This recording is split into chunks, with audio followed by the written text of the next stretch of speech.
Thales का विलोम प्रमेय जो 6.2 में अभी 6.1 मैंने समझा दिया आप लोगों को, समझा दिया ना। 6.1 में क्या क्वेश्चन कर रहा था कि देखो सेम टू सेम इस क्वेश्चन का अपोजिट है, मतलब उल्टा, और कुछ नहीं है।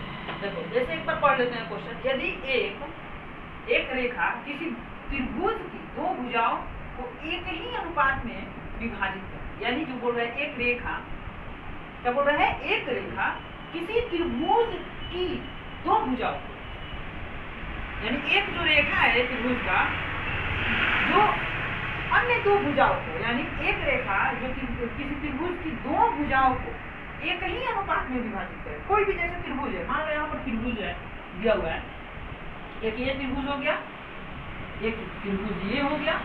मैं 3 को त्रिभुज बना रहा हूँ, जैसे थेल्स में मैं बताया था वैसे ही थेल्स के विलोम में बता रहा हूँ, ठीक है ना।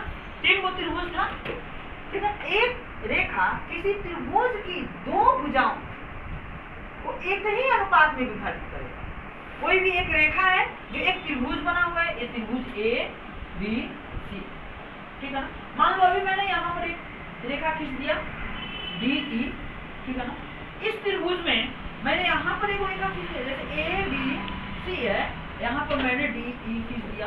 अब इस वाले त्रिभुज में ये भी त्रिभुज ऐसे ही है, ए बी सी, ठीक है ना। यहाँ पर मैंने देखो जैसे डी, यहाँ पर मैंने बीसी के सामने वाली भुजा खींचा, एसी के सामने वाली भुजा क्या है, यहाँ पर डीसी है, डी है। अभी थोड़ी देर पहले बीसी के, अब मैंने क्या किया, एसी के सामने, अब किसके सामने, एबी के सामने मैंने वो भुजा खींच दिया डी। ये तीनों तरह से हो सकता है ना जी। ये तीनों में से आपका कोई भी फिगर बन सकता है, या तो आप ऐसे बना सकते हो, या तो ऐसे बना सकते हो, या तो ऐसे भी बना सकते हो। यानी एक भुजा के छोड़कर उसके सामने, जैसे बोल रहा है एक त्रिभुज की दो भुजाओं को एक ही अनुपात, यानी जब दो भुजाएं, किसी भी दो भुजा को, जरूरी नहीं है कि खाली ए बी और ए सी, जरूरी नहीं है कि खाली ए बी और ए सी, ये भी हो सकता है ए बी और बी सी को भी काट सकता है, या ए सी और बी सी को भी काट सकता है, अलग अलग भुजा करके, ठीक है ना। यानी हम कह सकते हैं, बात समझ में आ गया यहाँ पर ना, ये दो को कोई भी भुजा को काटे, ये भुजा जो है डी, जो डी है, कोई भी दो को भुजा को, 3 को भुजा है, अभी मैंने डी लिया, हो सकता है डी यहाँ से हो सकता है, फिर हो सकता है डी यहाँ से हो सकता है ना जी, कोई भी भुजा को। अब मैं इसको इरेज कर देता हूँ। अब देखो आप लोग, अब यहाँ से एक बार आते हैं फिर से। एक रेखा त्रिभुज की दो भुजाओं को एक ही अनुपात में विभाजित करें। अभी क्वेश्चन मैं पढ़ूंगा कि एक रेखा जो बीडी है, डीबी है, डीई है, वो त्रिभुज की भुजाएं जो AB को बिंदु D काट रही है और AC को बिंदु E काट रही है, तो क्या हो रहा है, AD बटा में DB, देखो AD बटा में DB और AE बटा में EC, इसको अनुपात बोलते हैं। क्या बोलते हैं, AD बटा में DB और AE बटा में EC। ये दोनों बराबर अनुपात में क्या कर रही है, विभाजित कर रही है, बराबर है, दोनों क्या है, एक दूसरे के बराबर है। बोल रहा है एक रेखा किसी त्रिभुज की दो भुजाओं को एक ही अनुपात में विभाजित करे तो तीसरी भुजा के क्या होगा, समानांतर, यानी दोनों अनुपात AD बटा में DB और AE बटा में EC, जब दोनों अनुपात बराबर होगा तो क्या सिद्ध करना है कि जो AD भुजा है ये किसके समानांतर होगी, BC के, किसके, BC के ही समानांतर होगी। अब वहां पर थेल्स में क्या था जी, कि जो BC भुजा है किसके समानांतर थी, D के समानांतर थी, यानी ये था दिया हुआ था, तो क्या सिद्ध करना था, AD बटा में DB बराबर AE बटा में EC। ये एक दूसरे का अपोजिट है, यानी उसमें क्या दिया हुआ था, ये दिया हुआ था, ये हमें प्रूफ करना था। यहाँ पर क्या दिया हुआ है, ये वाला दिया है, ये वाला हमें क्या है, प्रूफ करना। अरे बात समझ में क्लियर। अब मैं क्या मान लूंगा कि हम मान लेंगे कि जो भुजा है D, क्या है भुजा D BC के समानांतर नहीं है। थोड़ी देर के लिए इसको हम मान लेंगे कि समानांतर नहीं है, क्योंकि दिया नहीं है जी, इसलिए हम मान लेंगे कि भुजा जो है DE BC के समानांतर नहीं है। तब हम E के अलावा, जो E भुजा है इसके अलावा मैं एक बिंदु कहाँ खींचूं, एक बिंदु दूंगा इसी रेखा पर AC पर E डैश, यानी एक बिंदु E डैश लेंगे जो अब DE डैश, जो DE डैश BC के क्या होगा, समानांतर होगा। समझ में, थोड़ी देर के लिए जो DE है, DE भुजा है, क्या है ये BC के समानांतर नहीं है, E नहीं है। अब कौन सा भुजा समानांतर होगा? DE डैश किसके समानांतर? BC के। हम थोड़ी देर के लिए इसको मान लेंगे गलत कि समानांतर नहीं है, अब ये वाला समानांतर है। जब समानांतर होगा भाई, जैसे थेरेस में क्या बोल रहे थे हम, जब ये दोनों समानांतर होगा तो इसके अनुपात क्या होंगे? आपस में बराबर होंगे ना। तो अब क्या हो जाएगा?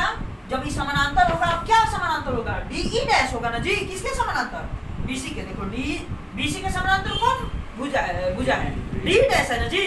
तो DE डैश जब होगा तो क्या होगा? BC। देखो BC के समानांतर E होगा DE डैश, तो क्या होगा? AD बटा में DB, AD बटा में DB और AE डैश, देखो AE डैश बटा में E डैश C होगा ना जी। थेरेस में से यही ना थेरेस में प्रूफ किए होते कि जब एक रेखा एक अन्य दो भुजाएं के समानांतर, जैसे देखो एक ये वाला BC जो है, इसके समानांतर जब एक रेखा खींची गई हो तो उसके ये जो दोनों भुजाओं को काट रही है DE डैश, ये क्या होगा? एक दूसरे के अनुपात क्या होते हैं? बराबर होते हैं। यही ना थेरेस में प्रूफ किया था। तो यहाँ भी वही करेंगे कि AD बटा में DB और AE डैश बटा में E डैश C। यानी ये क्या है? ये D को मैंने गलत साबित कर दिया है, थोड़ी देर के लिए गलत मान लिया है, और DE डैश जो होगा ये हमने मान लिया है कि अब DE डैश क्या होगा?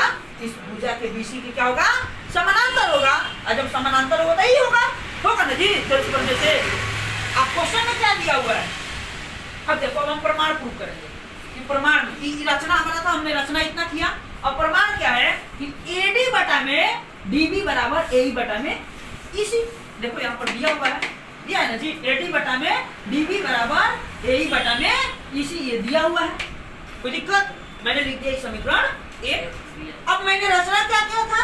AD बटा में DB और AE डैश बटा में E डैश C। AD बटा में DB और AE डैश बटा में E डैश C क्या लिख दिया मैंने? समीकरण 2 रचना से। बात समझ में आ गया? ये रचना से हुआ, यानी समीकरण और 2 को जब कंपैरिजन करेंगे, ठीक है ना, यानी LHS देखो AD बटा में DB AD बटा में DB दोनों क्या है? आपस में बराबर है। तो RHS बराबर नहीं होगा जी।